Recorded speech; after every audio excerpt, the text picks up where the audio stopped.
étudiant, si vous êtes étranger et ou bien si vous ne connaissez pas c'est quoi l'alternance, on va faire une vidéo explicative pour expliquer vraiment c'est quoi l'alternance, les enjeux, est-ce que c'est intéressant, est-ce que c'est pas intéressant, et comme ça, vous allez vous faire votre propre idée.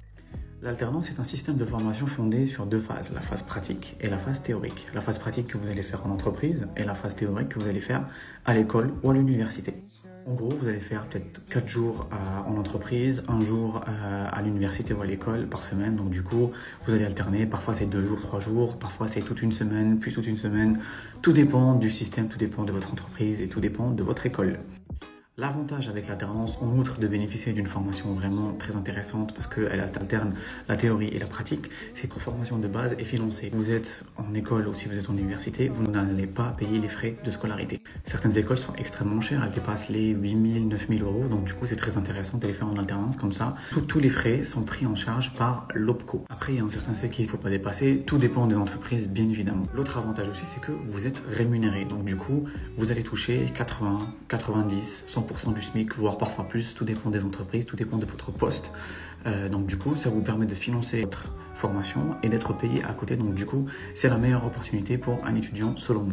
J'ai fait de l'alternance pendant 2 ans, donc entre 2018 et 2020, et je peux vous dire que ça m'a complètement soulagé sur le côté financier, autonomie, côté formation, enfin vraiment, ça m'a vraiment changé la vie. Si vous êtes étudiant étranger, vous avez besoin d'une autorisation de travail pour faire l'alternance. L'autorisation de travail est faite par votre RH, donc du coup, elle a une liste de documents qu'elle va envoyer. Par exemple, votre contrat, votre certificat de scolarité, certains documents de votre établissement, aussi un CERFA que vous allez remplir avec votre photo, etc. Et ensuite, si vous avez l'OK pour avoir l'autorisation de travail, vous allez recevoir ce même CERFA cacheté et l'affaire est réglée.